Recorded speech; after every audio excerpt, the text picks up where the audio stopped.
चिराग पासवान ने पीएम मोदी के खिलाफ खोल दिया मोर्चा।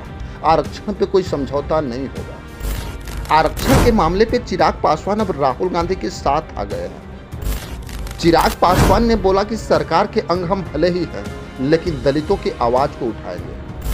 सरकार का अंग होने के नाते सरकार के उचित प्लेटफॉर्म पे इस कंसर्न को मेरी पार्टी की तरफ से हम लोगों ने भी दर्ज कराया है।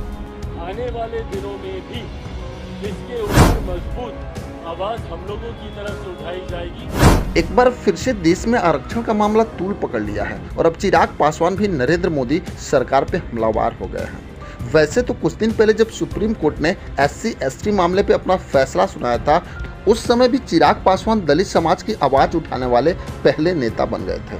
बाद में उनको भीम आर्मी प्रमुख चंद्रशेखर रावण और बसपा सुप्रीमो मायावती का साथ भी मिला था। लेकिन अब लेटरल एंट्री को लेकर चिराग पासवान ने सीधा प्रधानमंत्री मोदी पे हमला बोला है। बहुजनों की आवाज को लेकर चिराग पासवान ने साफ बोल दिया कि वो लेटरल एंट्री को लेकर सड़क से संसद तक हंगामा करेंगे।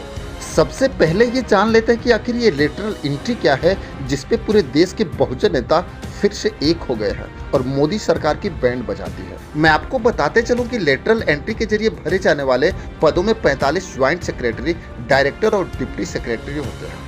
अगर यूपीएससी परीक्षा के माध्यम से इसकी नियुक्ति की जाए तो इसमें आरक्षण भी होगा। तकरीबन 23 अभ्यर्थी दलित, पिछड़ा और आदिवासी वर्गों से चयनित होकर आगे आएंगे।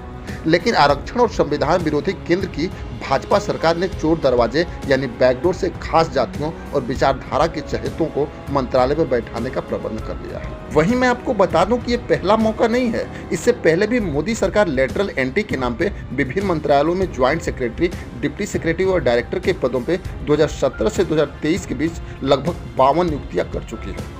कोई आरक्षण नहीं दिया गया, बिना परीक्षा सीधे राजनीतिक सरपरस्ती के चलते नियुक्ति मिल गई। अब एक बार फिर से 45 पदों पर विज्ञापन आया है। इसलिए ये कहा जा सकता है कि इन पदों की अघोषित योग्यता ये है, अभ्यर्थी संघ से जुड़ा हो और राजनीतिक तौर पर भाजपा की विचारधारा के लिए काम करे। लेकिन इसी बात पे जब चिराग पासवान से पत्रकारों ने सवाल पूछा तो चिराग पासवान ने साफ बोला कि वो मोदी सरकार के साथ नहीं बल्कि दलितों के साथ खड़े हैं। मैं और मेरी पार्टी कतई सहमत नहीं है। आज जिस तरीके से कुछ पदों के नियुक्तियों के लिए डायरेक्ट बहाली के लिए सीधा वहां से डिमांड्स मांगी गई है, जिसमें आरक्षण का ध्यान नहीं रखा गया है, इस बात के मेरी पार्टी भी पूरी तरीके से खिलाफ है। वहीं अब उनके अच्छे दोस्त और SC/ST मामले पे चिराग पासवान का साथ देने वाले चंद्रशेखर रावण ने भी प्रधानमंत्री मोदी को दलित विरोधी बताया है। चंद्रशेखर रावण ने सरकार के फैसले को संविधान की हत्या करार दिया है।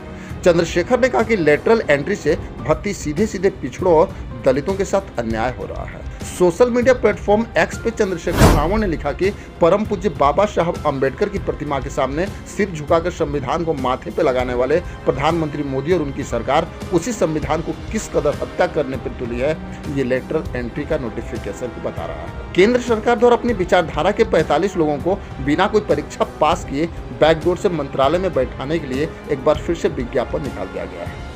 इसमें किसी भी पद पे कोई आरक्षण नहीं होगा। चंद्रशेखर रावण ने बताया कि 45 पदों पे डायरेक्ट बहाली से मोदी सरकार दलितों की एक तरह से हत्या कर रही है और वो बाबा साहब अम्बेडकर के सपनों को कुचल रही है। वैसे अब जिस तरह से चिराग पासवान और चंद्रशेखर रावण दलित समाज की आवाज उठा रहे हैं, उससे तो अब यही लगता है कि देश में जल्द ही दलितों का आंदोलन होगा, जिसके जिम्मेदार खुद प्रधानमंत्री नरेंद्र मोदी होंगे। खैर, इसमें आपकी क्या राय है, हमें कमेंट बॉक्स में जरूर लिखेंगे। बस आज के लिए इतना ही, फिर मिलेंगे। जय हिंद।